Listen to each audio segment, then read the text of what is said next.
Welcome to the Organic Wine Podcast.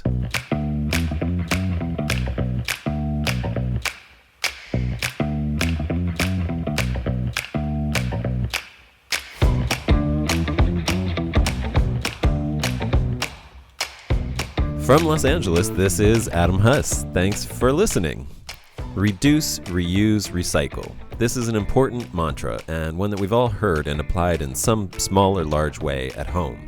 But for my guest for this episode, this was more than a good idea. It was her career, and it led to her starting her winery. Lisa Bauer is the owner of Yamakiri, a winery she started when she discovered a feral sauvignon blanc vineyard full of grapes that were going to waste. That vineyard couldn't have been discovered by a better person. Lisa had recently retired from a career in recycling and had a viticultural philosophy inspired by Masanobu Fukuoka. After retiring, she bought land and moved to the Yorkville Highlands AVA of Mendocino County. Her desire to let nothing go to waste started her on a path to figure out what to do with those Sauvignon Blanc grapes, and led to a chain of events that resulted in her winery and her cidery called Sineater Ciders. With Yamakiri and Sineater, she continues to make use of that feral vineyard, which she allows to remain wild, as well as grapes and fruit from other organic and biodynamic vineyards and orchards. I had a blast getting to know Lisa a little bit, and I hope you do too. She's funny, smart, and truly inspiring. She forged her own path in wine by following her organic values and her desire to let nothing go to waste. Enjoy! Hey, Lisa. Thanks for doing this. You were so great to do this on short notice, and I would love you to just sort of introduce yourself and your winery, Cidery. Okay. Thanks for the opportunity. I'm glad I could do it on short notice as well. So my name is Lisa Bauer. I am the owner and everything but the winemaker of Yamakiri Wines and Sineater Ciders. Alex Krangle is our winemaker and cider maker, um, and we work collaboratively. It was a winery that started by happenstance. I was gifted a large volume of grapes. I'd been making wine and cider in my garage for years, and was gifted more grapes than I knew what to do with. Went to a custom crush facility in Anderson Valley and thought, okay, let me see if I can find out what it's going to cost me to do this. Um, and I did, and thought I would just have Christmas presents for the rest of the time, to give to people. Alex was the person there, and who he was at that point the assistant winemaker, and this was Sauvignon Blanc that was abandoned in Yorkville at the bottom of the hill where my house is located on a old sheep ranch, and Oh, wow. he tasted it and said, "This is really special. You should not just keep this for gifts." And that was basically how Yamakiri was born. Sorry, a long introduction for a very brief question. No, that's fantastic. I was going to ask all of those questions anyway. When was that? So that was like August, September of 2013. And that Okay, was so our not. first vintage. Um, and we ended up with that, and then um, we ended up making a rosé, and I was gifted some Syrah grapes and ended up uh, with three things at once. Oh, all in that same year. Yeah, so I started out with the Sauvignon Blanc, and ended up with basically a blended rosé that was leftovers from friends at the custom crush facility, and then the Syrah grapes fell into my lap. Oh, So nice. it kind of went from a fun thing to do and have Christmas presents to oh my God, I'm going to become a commercial winery, to oh my God, I have three varietals to sell. um, that's fantastic. You and I have some interesting similarities. I was a home winemaker as well for years, and grapes didn't fall into my lap, but I had the same sort of experience of being like, all right, like I want to make this transition, and then being like, oh boy, and now we're doing this, and we're full fledged. Okay, here's a question for you. Uh huh. W- You did that. You started this, uh, and this wasn't the first thing you've done with your life. You were doing other things. Where did you come from? Like, what was your entree into, even being a home winemaker, and what was your life like before all this started? Okay, so good questions. The home winemaker thing. I am scrappy and cheap. I hate wasting anything. If I came into possession of anything that I could ferment, I also like alcohol. It's my chosen drug. So if I came into contact with stuff that I could ferment, I usually did it. So when we had plums, I made slivovitz. When we had apples, I made some cider. When I bought the property up in Mendocino in '09, instead of having to go to Oak Barrel and buy grapes, I had like all of this second pick stuff that I could mess with for years, which was great. I didn't have to pay money for grapes that weren't even awesome. Oak Barrel is it's a facility in Berkeley that sells wine and beer making equipment and also sells grapes. Um, Got so it. Okay. I I I grew up with a dad who imported his own German wine because he couldn't stand the garbage that was being sold in America at that point in time. And he was American born but of heavy German descent. And I found out just recently that my grandfather, who had a house and a factory in Hoboken for many years when he came over from Germany, lace making factory, had an entire square block of grape arbors. And I had no idea. I found this in pictures. So it seems like it kind of runs in the blood. I grew up with Apparently, my yeah. dad You're just watering down the Riesling, awesome Riesling from Germany, um, with water for Sunday dinners when I was like 5 and 6 years old. So That's great. I had wine for a long time around. My mother was a teetotaler and an adamant, she was ridiculous. She was temperance queen. Um, but my dad was a drinker and enjoyed wine. And I grew a love for wine. And I remember early on um, joining wine clubs. I came with him up to Mendocino eons ago, when he was still alive, back in the late '70s when he came out for a visit. And I just moved out to the Bay Area.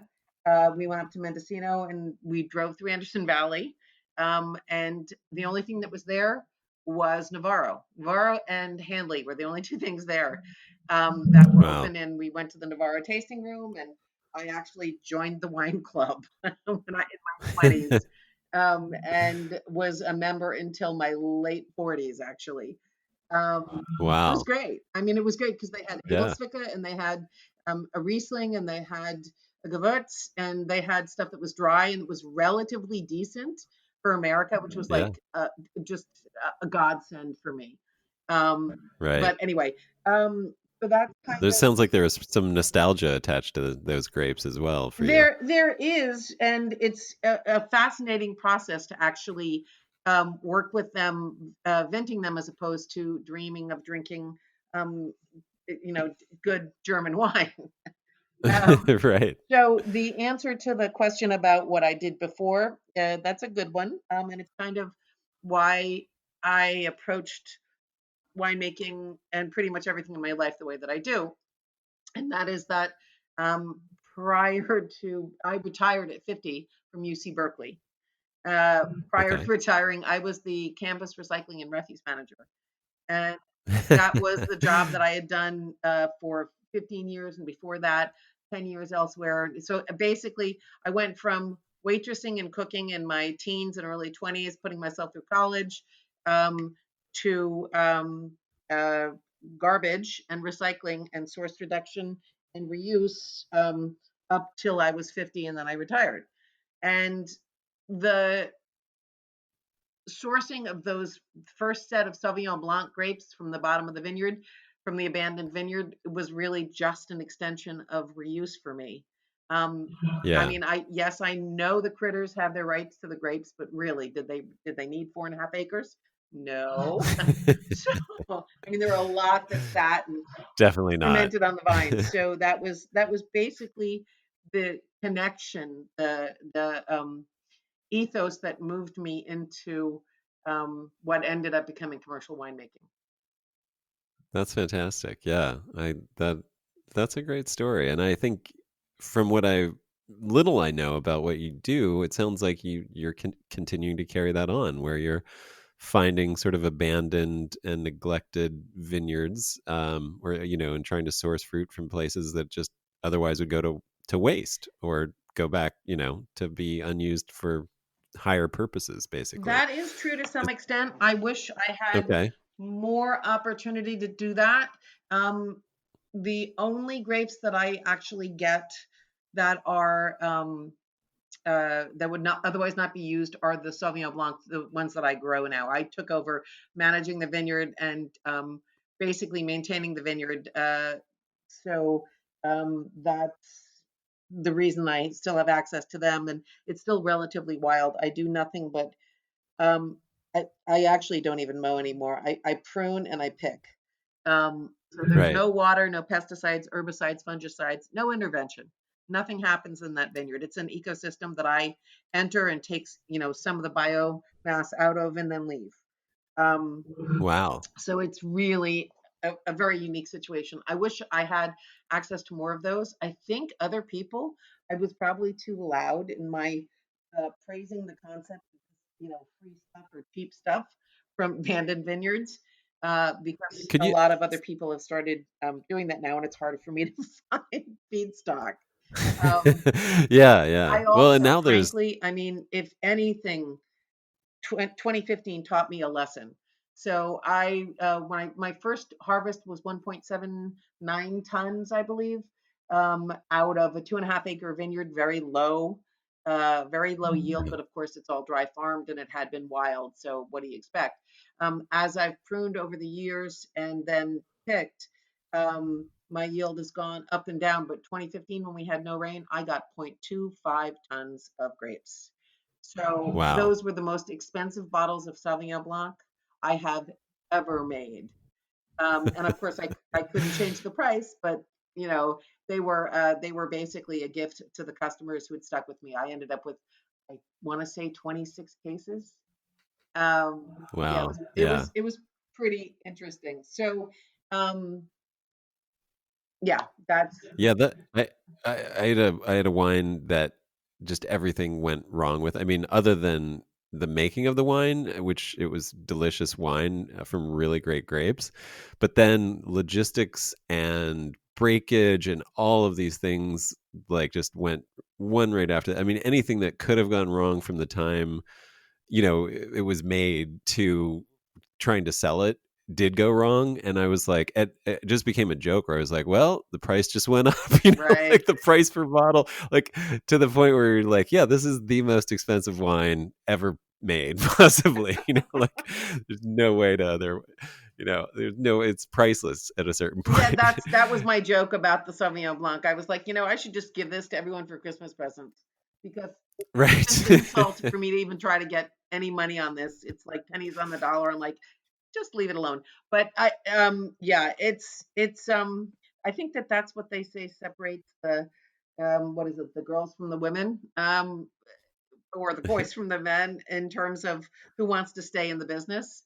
I've had Uh-huh. two of those years, one with incredibly low yields, another one with a rampant secondary fermentation issue that was just, uh, it was like the universe telling me, learn how to make pet nat. Right. So, which I was doing already, but it moved me even more in that direction. So yeah, I get it. I get what you're saying. In final answer to your question about the other grapes and the apples, at this point, I source.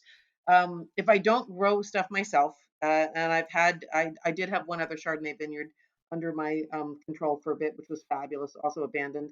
Um, if I don't source, if I don't grow it myself and I don't source wild, I tend to source certified biodynamic or organic. Not always certified organic, but pretty much always certified biodynamic, just because that's what's available in the valley. I juggle a Yeah. series of priorities, one of which is I want to stay as local as possible because it has less of a footprint. I Yeah. want to support and um, promote the valley as much as I can because I live there and I love it. And I am not always fond of what the wine industry has done to the valley. And I think Yeah. that I'd like to be another example. I'd like to be an example of someone who's more local and doesn't just come in, rake rake some profits in, and leave. Um, Yeah. Far from that, actually. Profits not so much, but um, and I also think that the valley has got particularly um, unusual and really lovely terroir. I also really, really like the Yorkville Highlands where I'm located. So the goal was to try to stay local and to try to work with what was there. And that moved me away from just abandoned and wild to stuff that I could access, but that still was grown in a careful enough method. Yeah, and at a certain point, if you start getting demand for your wine, I imagine you have to start thinking about consistent production. And if you're just using abandoned things that one year might be, a ton per acre, and the next year might be a quarter ton per acre, it's hard to be consistent.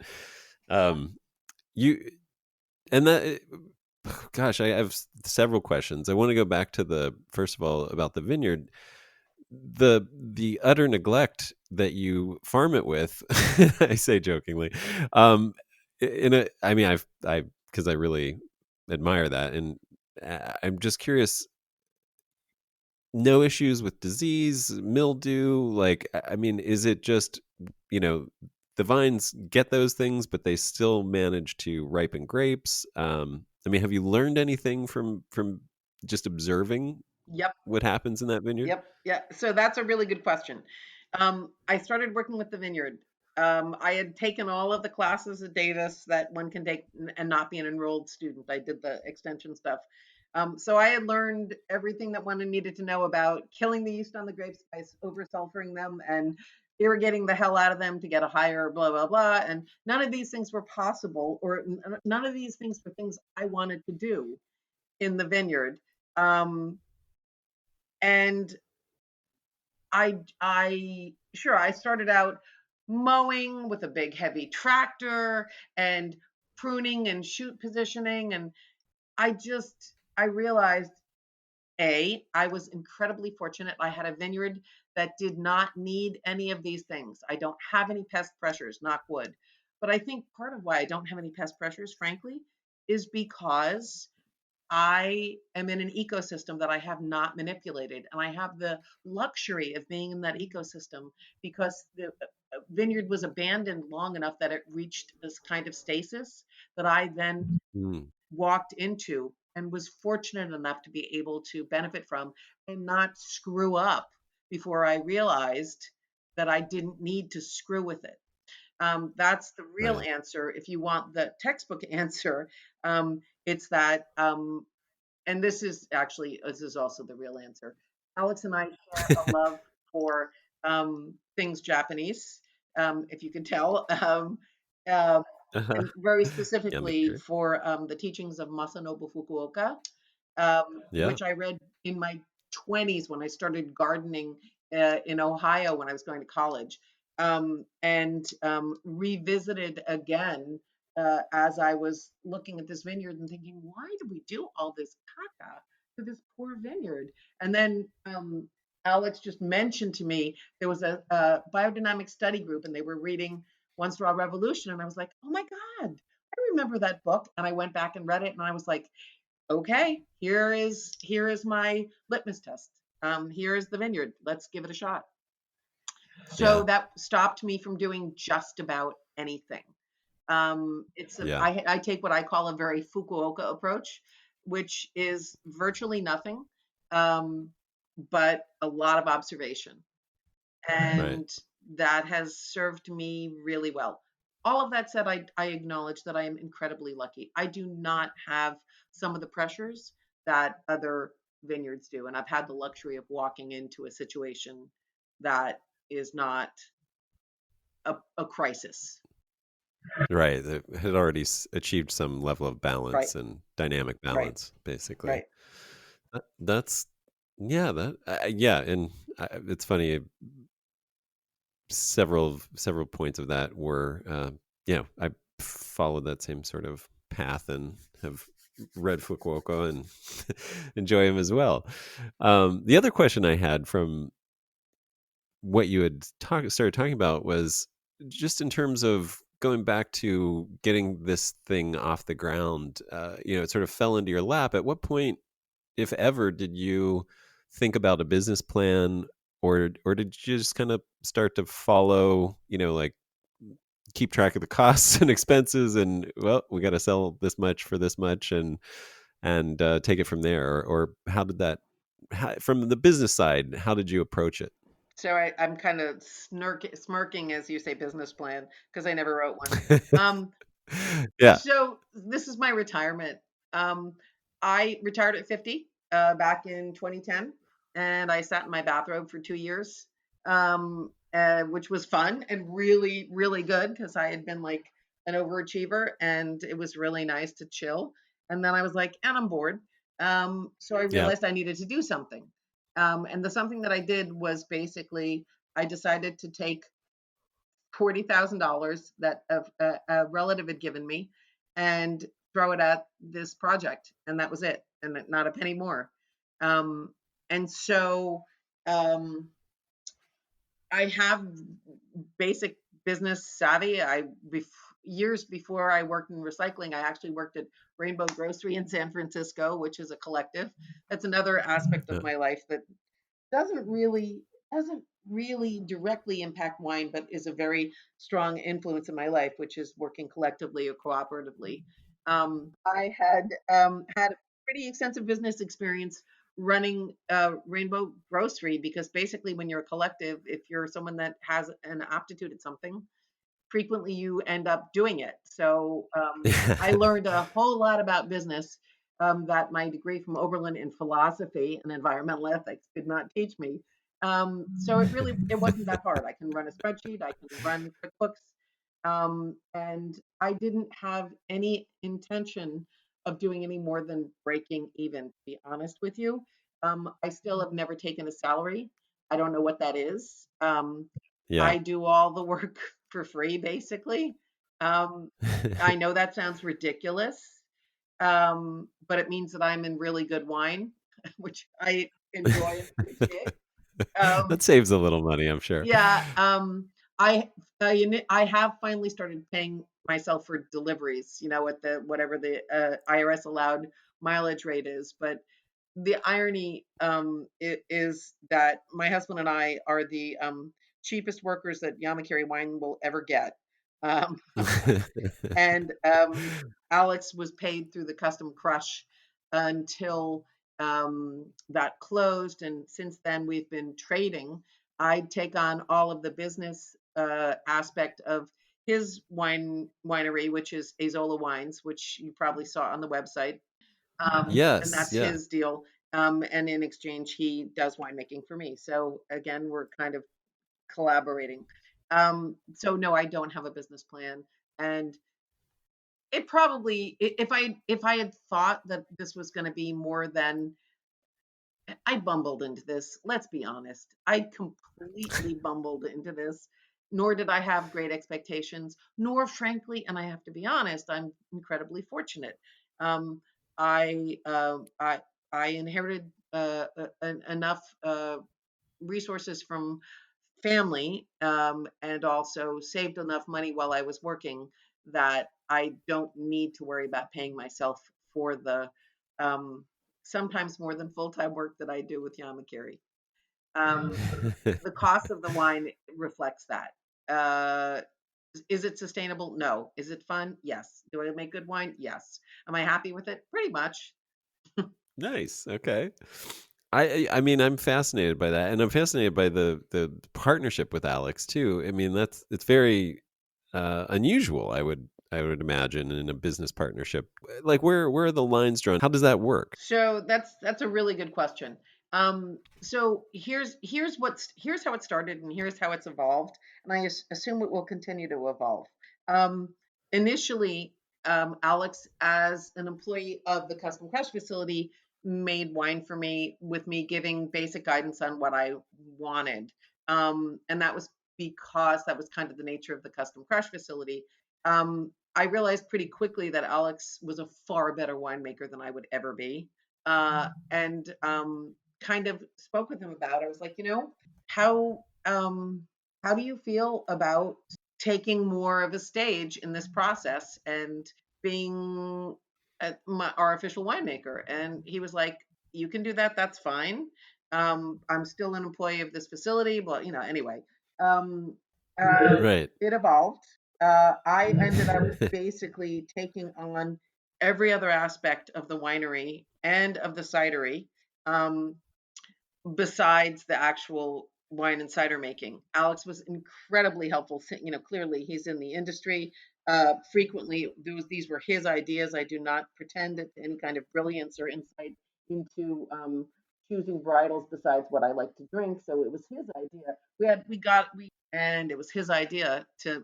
He wanted to make cider. He comes from the East Coast, from Vermont. Was it New Hampshire? I can Yeah. never remember. Vermont or New Hampshire, and he loves cider, and he was like, let's try to make cider. And it was a cost effective and fun thing to do, and my god, did it take off. And I'm like, oh, okay, there we go.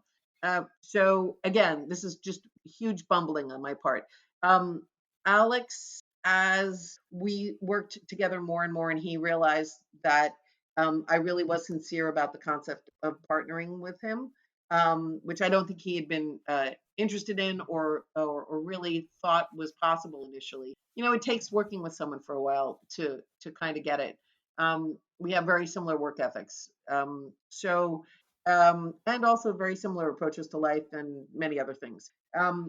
As we evolved, and Alex put out the concept and the interest in making his own wine, he kind of, with a nod to the lineup that we were making for Yamakiri, he was like, you only have basically one red, either a Pinot or Syrah, and I'd like to work with other uh, heavier reds, and it could be a complement to what Yamakiri offers. And I said, okay. And I, in turn, would be happy to work on the marketing and the sales of this with you. So he makes it, and as appropriate, I bring in and taste people out on it. So I'm basically the sales rep for Azola, but he completely and wholly owns it. Um, Got it. and I'm hosting him at this point on the website, because it just makes sense. I assume at some point there will be a break, and I'm sure it will be amicable. And it's served us well. I do what I do well. He does what he does well. It's division of labor, and it's been. I hope you'd have to ask him quietly, without me around, whether it's been um, everything that he had hoped and expected, but it has been on my end. Yeah, I totally understand. No, it's great though. And uh, Yorkville Highlands, let's talk a little bit about that. You guys are sort of adjacent to the Anderson Valley AVA, but it's all part of one big valley, essentially, right? It is. Or Well, it not? matters who you talk to and under what conditions. Okay. So Well, Yorkville's a little, I would say, warmer. You get a little less of yes, the ocean influence, yes, a little further inland, yes, and so you can ripen more like cabs and the Southern Rhone right. varieties, Bordeaux. What else? Where else are you? I mean, is that mainly where you're That's getting? Or it. are you getting from I that I whole do region? Yorkville Okay. Highlands. For a while I did Mendocino Ridge, which is the only Okay. non-contiguous elevation-oriented appellation in the United States, I believe. Um, Oh, that's fascinating. Yeah, I'm and looking at an AVA map. that was Yeah. fine then. And then the grapes that I liked working with there were no longer available. So I am only Yorkville Highlands and Anderson Valley. um, I like the stuff from Yorkville because we have a very different soil type than Anderson Valley. We have Franciscan melange, which is a challenging and interesting soil type, but brings forth some, I think, really lovely characteristics. We also have an Hmm. elevation, and I like working with that. That does, in many ways, um, help with some of the pest pressures, Yeah. but also has its own challenges associated with it. We do have a warmer climate. In many ways, we are kind of where I think Anderson Valley is going 20 to 30 to 50 years from now with global warming or climate change or whatever we call it these days. So it's I think it's an interesting um, counterpoint and yet a very similar area, if that makes sense. That's probably getting a little too geeky. I'm sorry. But No, no, the geeky is what we're all about here. so yeah, I like Yorkville I Highlands, and I also, the other reason, frankly, I like Yorkville Highlands is that it is still a really human, small scale, everyone knows everyone appellation, and there's mm, something nice about that. I grew up in a small town. I was a doctor's daughter, and so mm. I was everyone knew my dad, and I couldn't get away with anything in a small town, and I thought I would never live in a small town again, and here I am in a small town and enjoying that which it brings, familiarity, knowledge, friendship, camaraderie, similarity. Do you miss anything living in the Bay Area, Berkeley? Well, since I come back to Berkeley every week, basically, both to do deliveries and to do whatever other incidental stuff I need to, shopping, no, not at all. As a matter of fact, if I could find a way of doing it less frequently, I probably would. Nice. The thing I miss Yeah. the most, don't laugh, it's the internet. We are in a Sorry, I digital laughed. divide up there. We have really slow internet, and I live 5 miles up a dirt road off the grid with bad satellite internet that I can't believe I have to pay for. So yeah, Wow. that would be the only thing that I could safely say. Now in the middle of COVID, right? Can't go to movies, restaurants really aren't happening, so there is nothing Right. in the Bay Area that I need to come to that I can't access up there. Got it. Yeah. It's I I'm I love that area. I just came up we one of our wines comes from Hopland area, I a noticed cab. your cat, the cab. Yeah, yeah.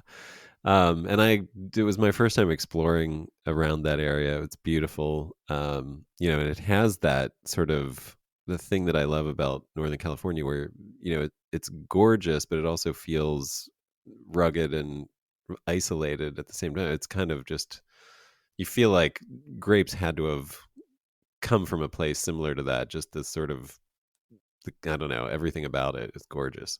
Yeah. So Did yeah, you I mean, it's a great, I love it up there. And it is incredibly beautiful and close to the ocean, which I always want to be. So yeah.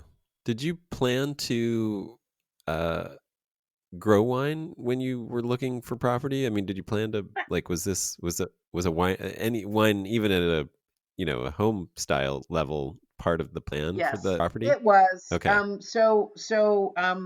Going a little further back in my life, when I grew up in New Jersey, I grew up on a farm, and even though my dad was a gentleman farmer and it was considered a tax write-off, we actually did the work. And Right. lo and behold, just like living in a small town and not possibly imagining wanting to do that again, who in their right mind thought that I would want to be digging ditches and uh, feeding the chickens and doing the stuff that I now happily do.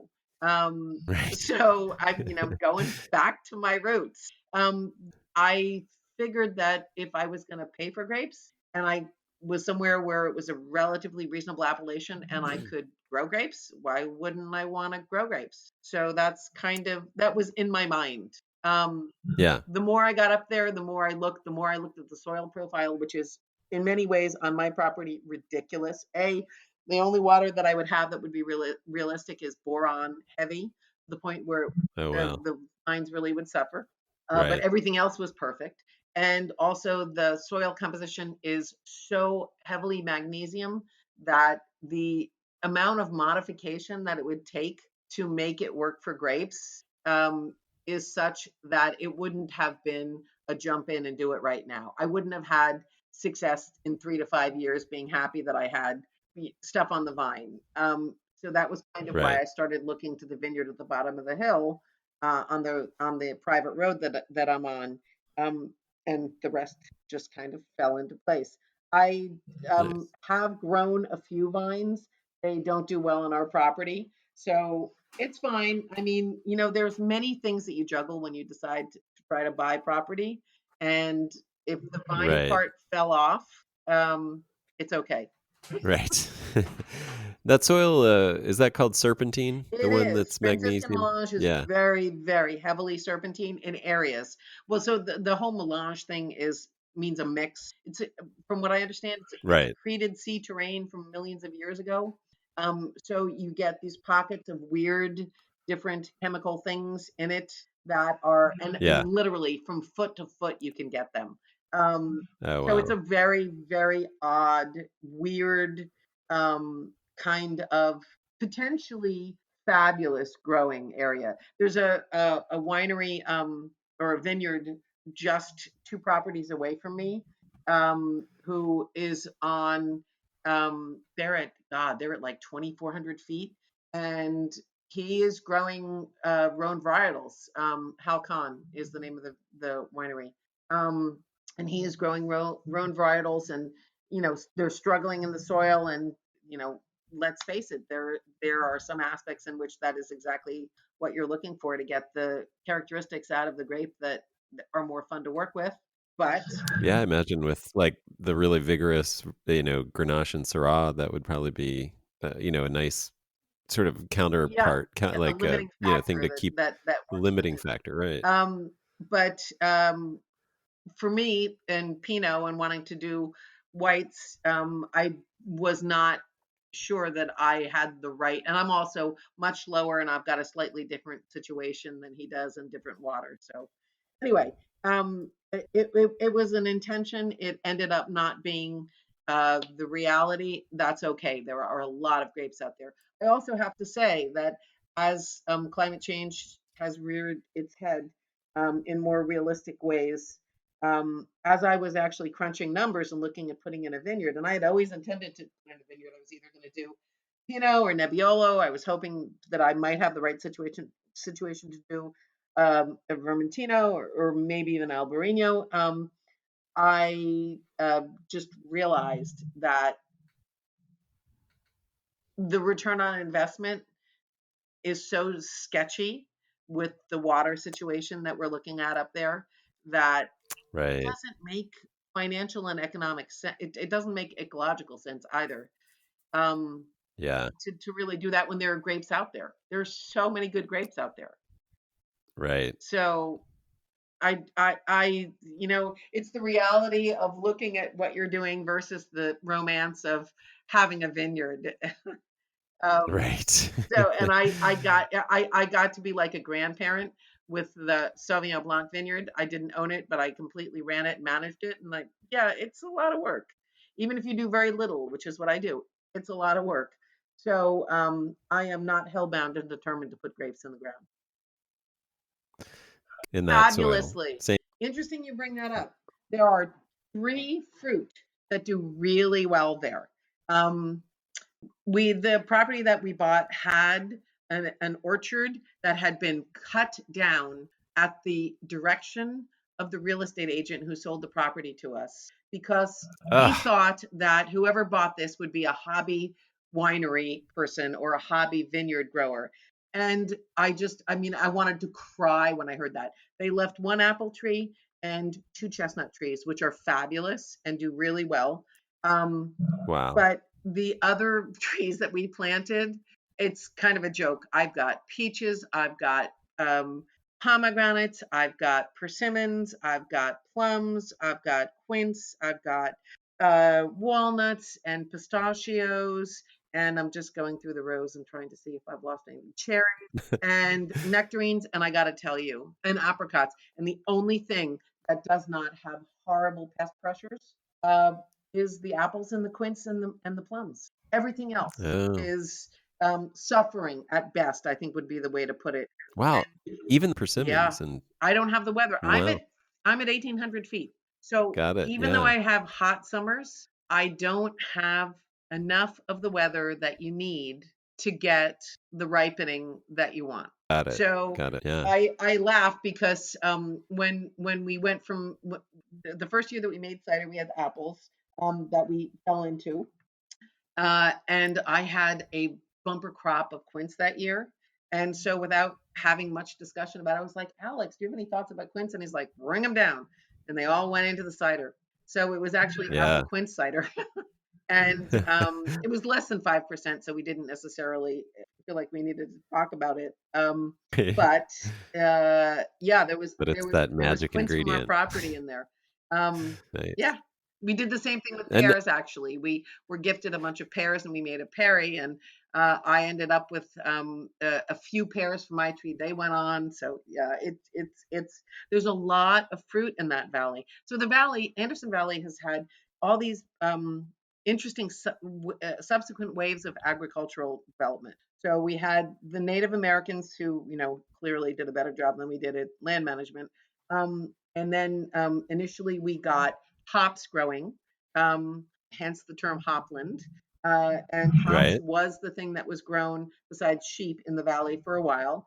And then that was followed by apples. And at one point in time, the apple production in Anderson Valley was unbelievable. I think I read somewhere that they cut down an equivalent of 25 cords of wood per day per apple drying. This is dried apples wow, per apple drying shed, and there were 30 of them in the valley. So that is how much wood was getting cut down and burned per day to dry apples. This is many, many years ago. sheesh, And there, of course, apple trees are persistent, so they've been around for a very long time.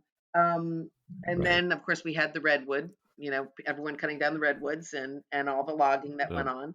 And then we had grapes move in, and now we have pot. So it's like it's just one yeah, agricultural wave after the other.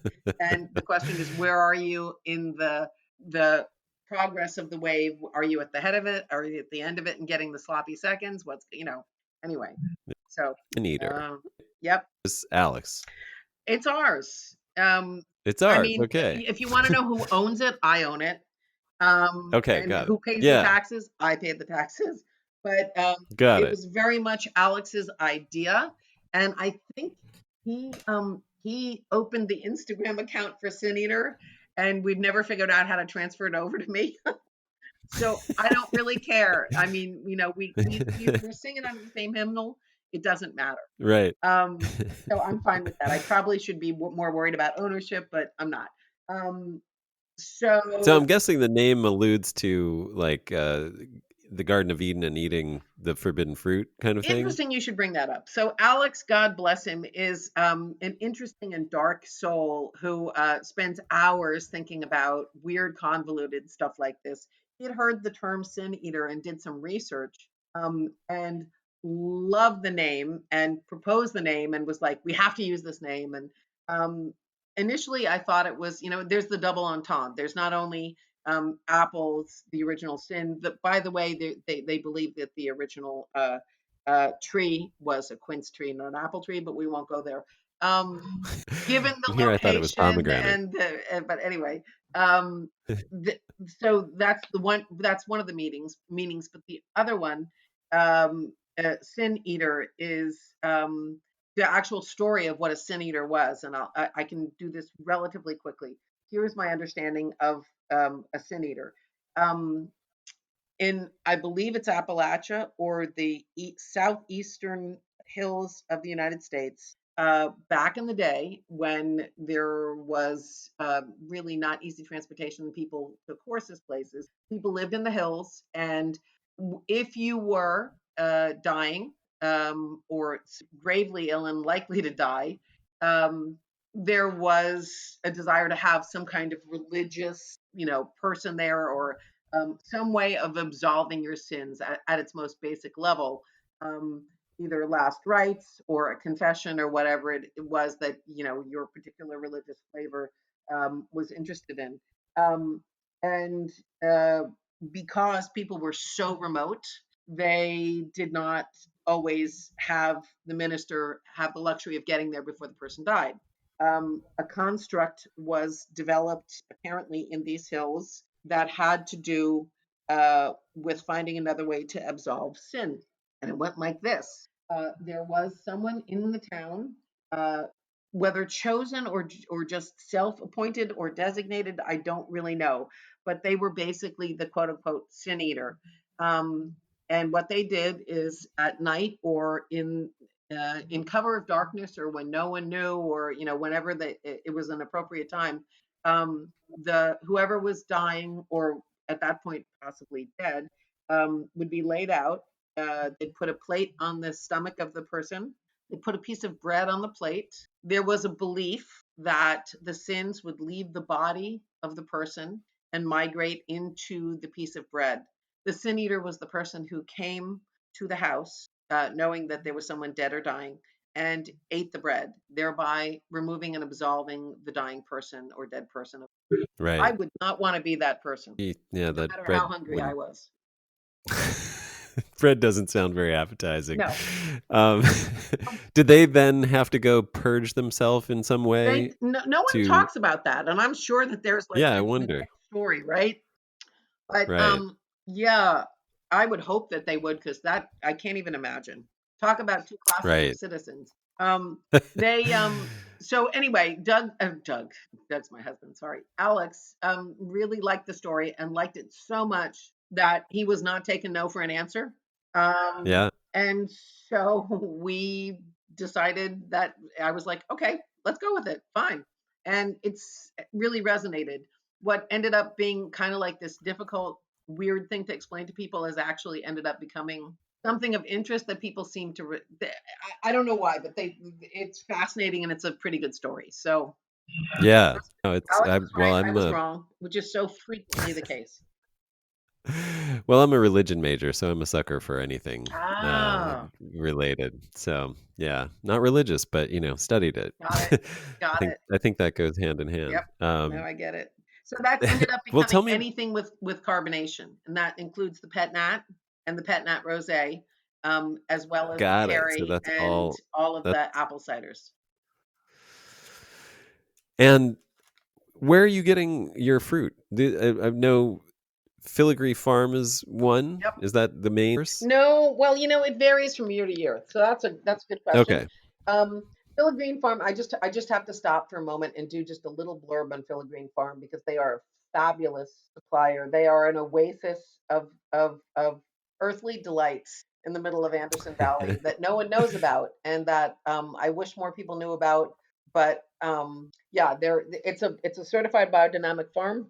Chris and Steph, who own it, are fabulous at what they do.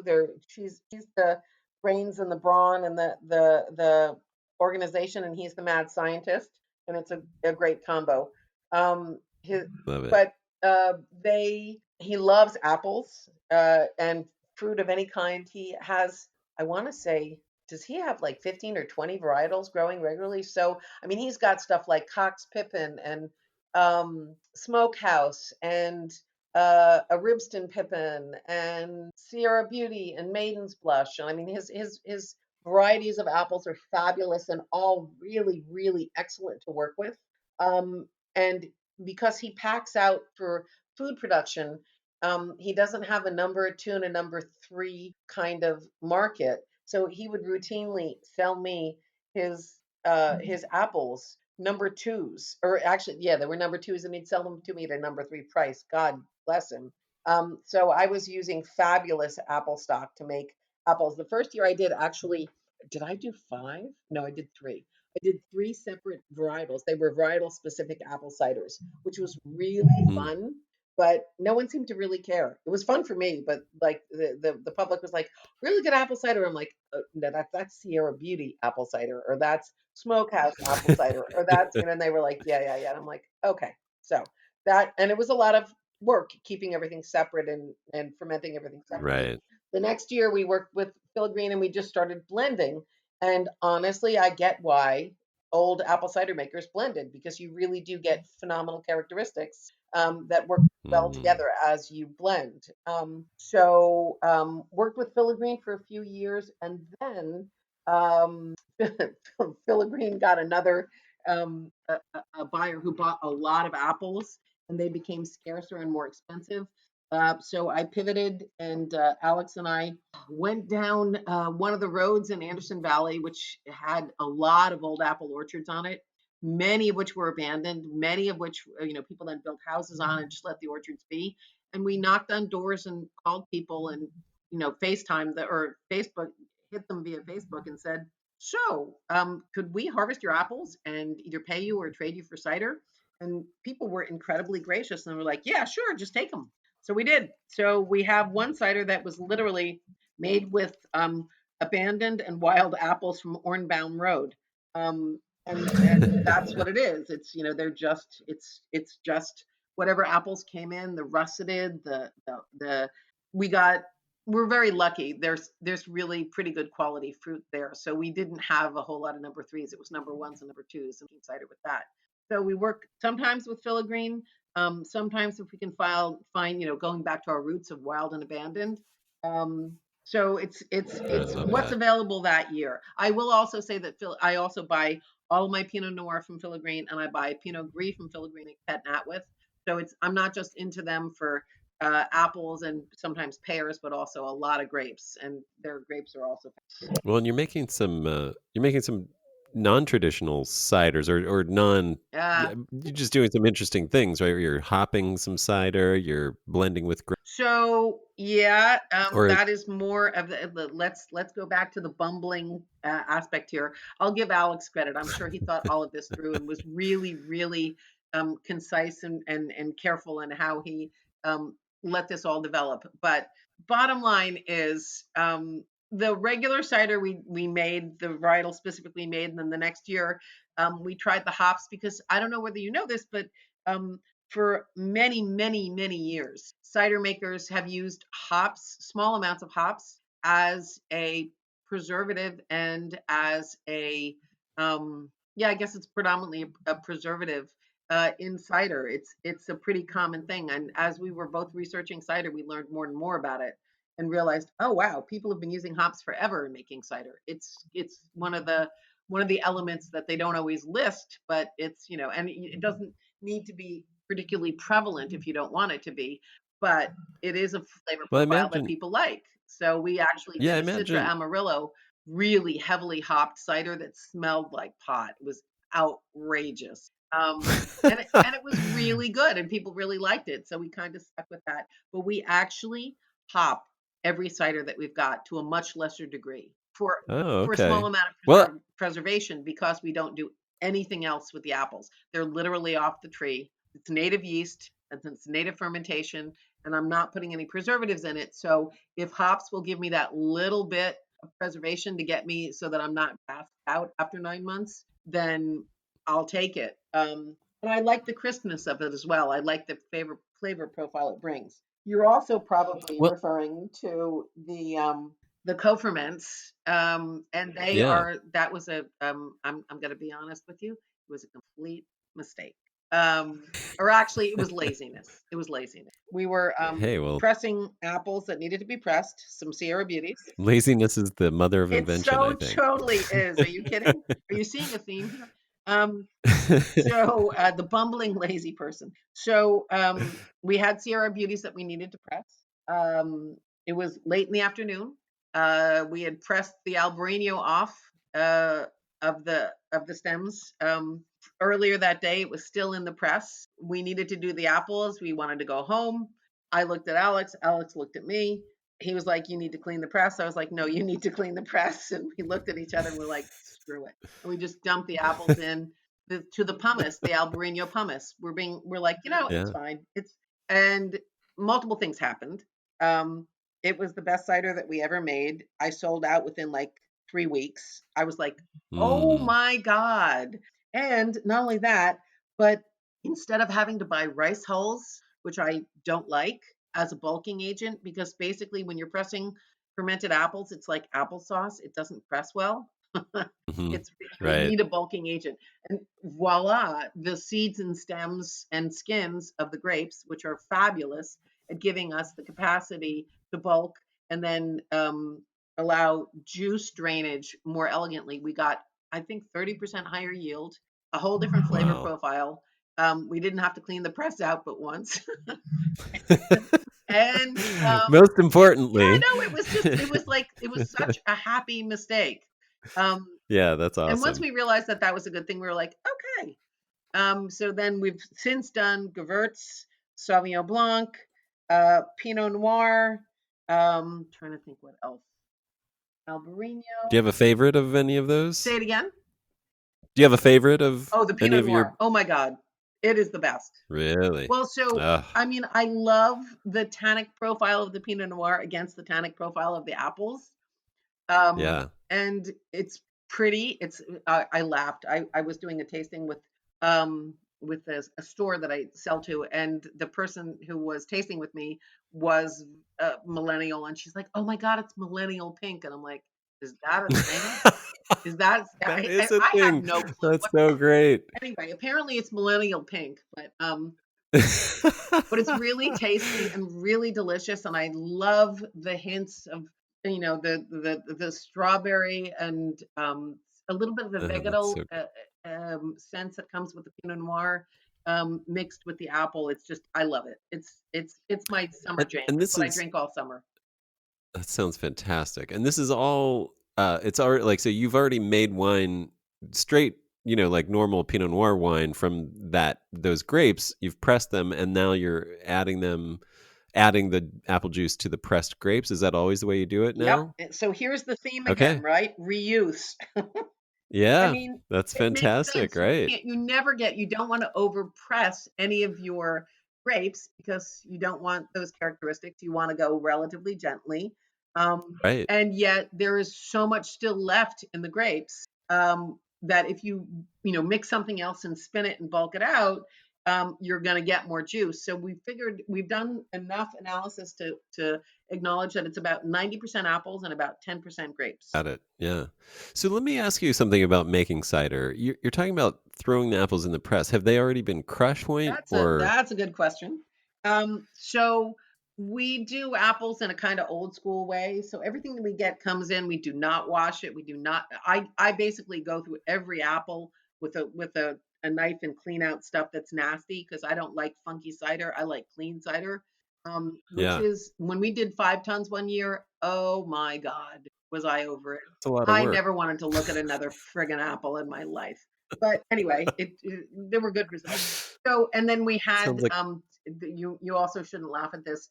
We had um, undersized equipment for the volume that we were putting through. So I had basically oh, a home grinder that you could throw 3 or 4 apples in at a time. And we did five oh tons my worth of god. apples, 3 or 4 apples at a time. And what it Oh does my is just god. it grinds it into irregular sized chunks. It's called Okay. scratting them. East Coast term for it is scratting, Scrap. SCRATTING, which is breaking them into irregular sized chunks. And then you let them Got it. ferment. And some of the larger chunks still maintain. The skins are still there, of course, the stems, seeds, the whole Right. apple. But it does definitely ferment and size reduce and break down to a point so that when you eventually press it, it has already been completely broken down into very lumpy applesauce. Okay, got it. So you're pressing essentially off the fermented Yep. pumice, the same as you do with the wine. Got it. Yeah. And are you using like a Europress, like a big bladder press, or is it a what kind of press is That it? was exactly what we were using. That was what was available. It's Okay. not the most efficient Yeah. way of doing it. And that's why the introduction of the grapes made a huge difference in volume. Huge. Got it. Got it. That's very cool. So are you doing any straight ciders now that you've figured I out do how a much straight cider. I do a traditional because there are people that, like vanilla. So that's traditional. Sure. And it's still my biggest seller. It's usually what I keg uh, Okay. because when you're doing that kind of volume, you usually I don't want to call it the lowest common denominator, but I want to call it the least challenging and weird thing. So yes, I do it. We Right. do a traditional cider, and then we do 4 other ciders. Or this year we Got did it. 4 other ciders. Yeah, that sounds great. I mean, I'm a huge cider fan, and I'm really glad to be seeing the sort of renaissance of ciders across the nation right now Hmm. that's happening. It's very exciting. I'm glad you guys are making what you're making. I can't wait to try it, actually. Oh. Getting thirsty just talking about it. So, but let's talk about your wines because we did kind of skipped over the wines, and maybe we should sort of wrap up with you sort of talking about those. So, obviously, you're making a Pinot, and uh, do you want to talk about the farming that goes into any of these, or anything any stories behind any of the wines, and just I'll happily go into this. And it's important for me to talk about the farming because, frankly, that's kind of a good 40 to 50% of why we're doing this in the first place. Yeah. So yes, farming is important. We did four varietals this year, or we actually did four wines this year. We did a the Sauvignon Blanc, and you've heard enough about that vineyard. Everything that we make comes in. There's nothing on it, no sulfur, nothing. Right. Not even irrigation. It's completely dry Right. farm. So it comes in. It's a spontaneous fermentation. We sulfur only at bottling. The Sauv Blanc is filtered, sterile filtered, and when you understand the whole concept of secondary fermentation, you understand why. So it is sterile filtered, and we sulfur probably between 15 and 30 ppm at bottling. And then it goes Okay. in bottle. It's really straightforward. It's very simple. We don't add sugar. We don't add water. We don't add tartaric acid. We don't add any of the fining agents, or it's basically wine with a small amount of sulfur to preserve it. I sell Right. predominantly to restaurants and, well, not anymore, but I used to sell predominantly to restaurants and markets. And I don't have a whole lot of control about how stuff is stored. And the last thing that I need when I'm at a really razor thin profit margin is to have returns because stuff goes bad. And when I Yeah. started making natural wine, or what I call natural wine, there weren't as many people that were hip to natural wines, and getting returns just sucks. So Yeah. I started sulfuring a small amount because I had done nothing in the vineyard, so I was okay doing a small amount at bottling. So that's the Sauv Blanc. Right. That we also did an Albarino this year. I love Albarino. It is one of my absolute favorite varietals in the entire world. I wish I could grow it, but I don't think I can where I'm located. Mm. Um, there are only two plantings that we know of in Anderson Valley, and probably only three or four in all of Mendocino County. It is not a varietal that anyone works with a whole lot in Northern California, and which is a shame because I love the acid. And probably something that I should Yeah. talk about is that the acid profile in all of our wines is pretty high, and that's because of the chemistry and not wanting to have to add anything else or screw with the wines and add chemicals. The higher your the higher your acid, the lower the Brix you pick at, and the higher acid gives you access to a better, in my mind, a better flavor profile, a more durable wine with less addition of anything. And frankly, I think it's more food friendly. But Yeah. that's the style choice that we made early on in order not to have to manipulate the wine in the winery. So the Albarino has a great acid profile. We buy from this gentleman who, when he planted the Albarino vineyard 20 years ago, everyone was like, Alba, what? And they thought he was crazy. And he could not sell the Albarino when he first grew it. And now everyone fights for it. And I'm happy to say that for the last 4 years, I have won. Awesome. Yeah, so that's, I Hey, love the Albarino. And that is non-certified organic. Um, and that's because he's just too lazy to get, I shouldn't say that. Um, he's, he's, I he's not willing to go through the process of certifying. And boy, do I relate to that, because frankly, I mean, he's got an eensy weensy, it's less than an acre and a quarter of Albarino. And his oh yeah. certification process for that would be ridiculous, which is similar to what I looked Right. into when I wanted to certify as organic my vineyard. And it's for a small vineyard, it is cost prohibitive. Yeah. It would increase my wine cost by $2 to $5 a bottle, which is not, yeah, Wow. it's not going to happen. So I walked away from that, and so did he. So it's non-certified organic, which means that the consumer, if they care about organic, is going to have to trust me, which is a stretch, Right. or not buy it, because I look. I worked at Rainbow Groceries, one of the original organic groceries in the Bay Area, and I get the importance of certification, and I'm riding on the Yep. coattails, and I get that. And I also realize that people don't know me from a hole in the wall, and they could think I'm full of beans, and that's fine. And it might not be a good wine for them because all I have is the knowledge of how I grew it or how I know the person grew it. What I do is I'm out there in the vineyard with the person and with the people that are working on the grapes, and I know what goes into it. And Yeah. it's a trust thing.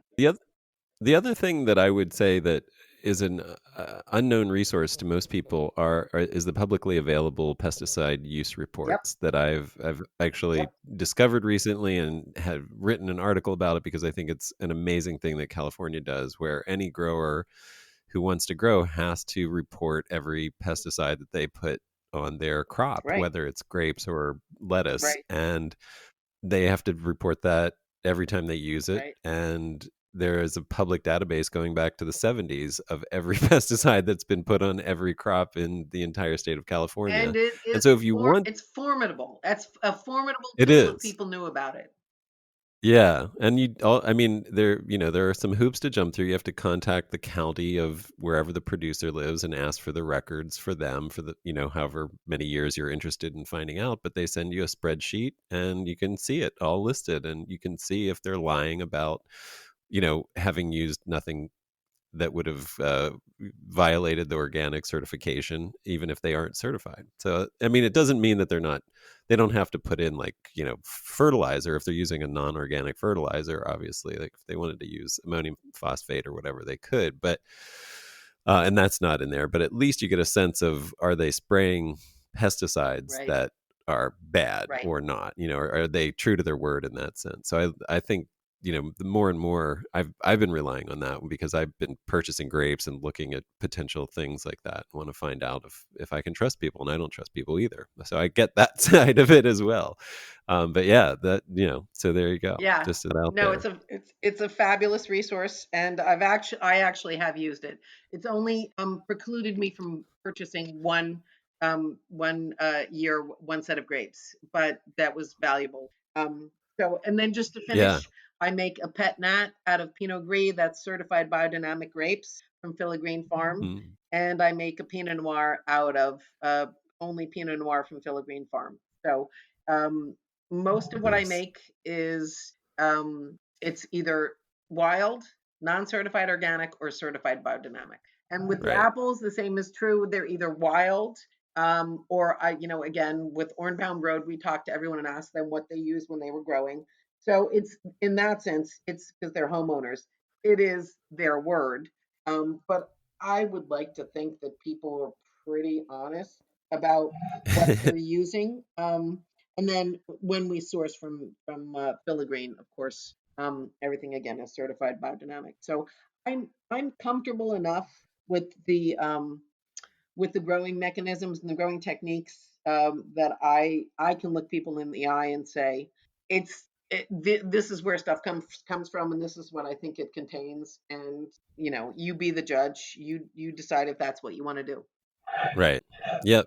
No, I feel the same way, and I feel those pressures from both sides. As a consumer myself, but then also from the other side, working with people who it is a financial burden to get those certifications, but they obviously, working with them and talking with them, that they want to do good and that you can trust them. So Right.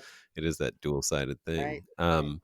I guess one final thing I want you talk a lot on your website and just in us talking about carbon footprint. And I notice um, your bottles in the packaging, you don't have capsules over the top of your bottles. Does that have anything to do with just not wanting to have useless stuff? Maybe I'm looking at old picture. Maybe you do use capsules Oh my now. God. Yeah, I could go for hours about remember, what did I do before I did this?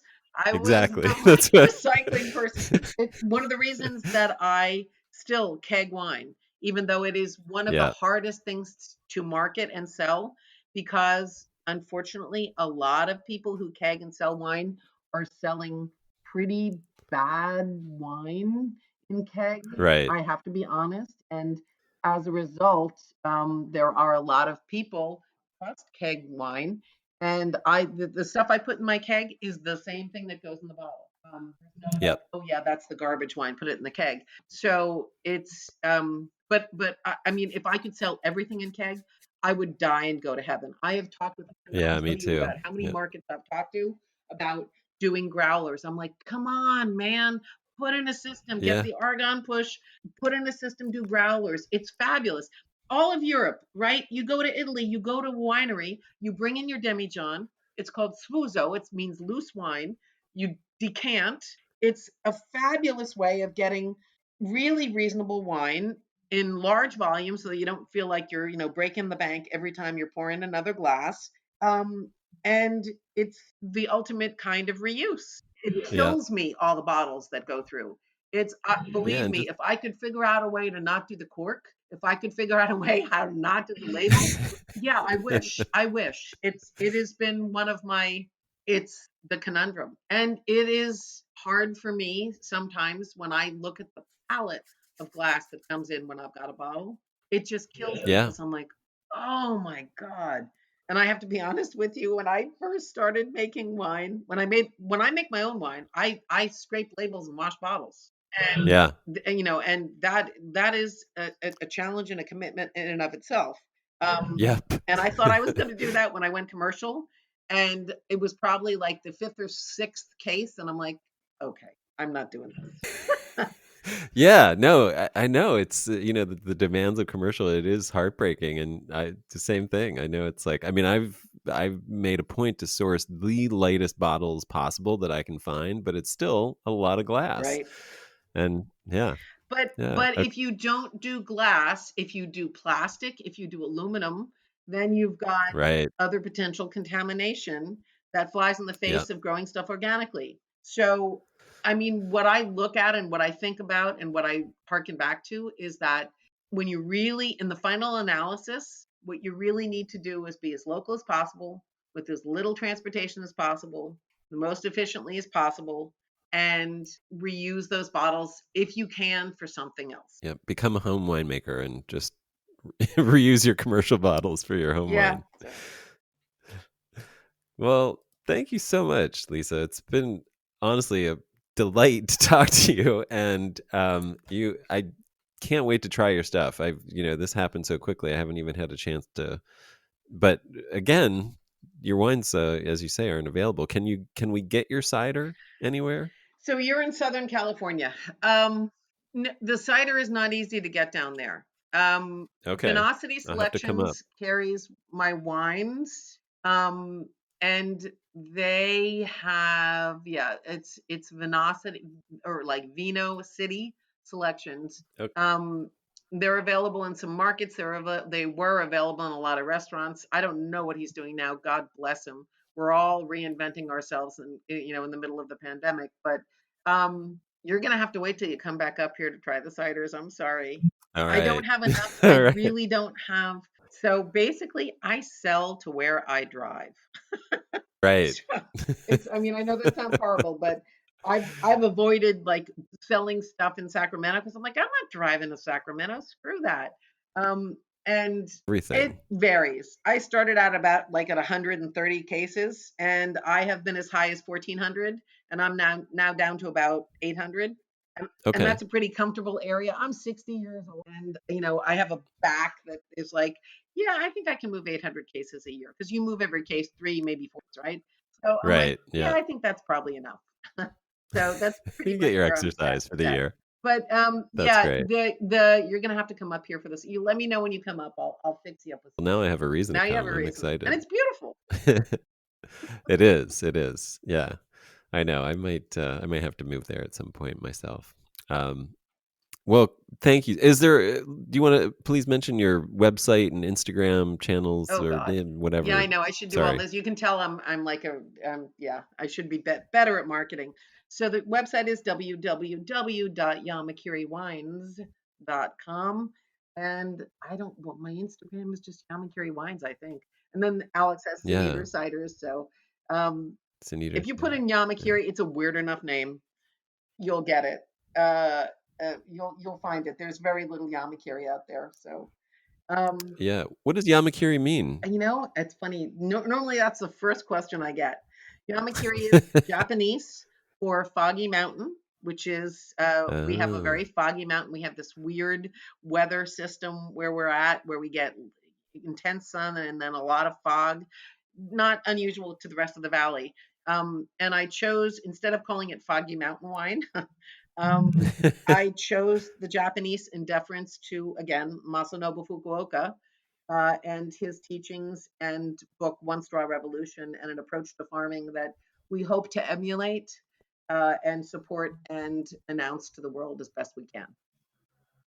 I love that. Well, that sounds like a great send-off. Thank you so much, Lisa. I really appreciate you doing this. It's been great talking. My pleasure. I've really enjoyed it.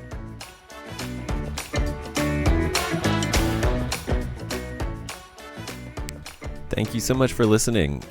I don't take your time or attention for granted and really appreciate any feedback that you want to send to adam@centraliswine.com. That's adam@centralas wine.com. And Centralis Wine is my winery where you can buy wine that supports organic, biodynamic, regenerative viticulture and agricultural in general. Centralis is the sponsor of this podcast, so you also support the people who I feature here. So thank you so much, and please check us out, centraliswine.com.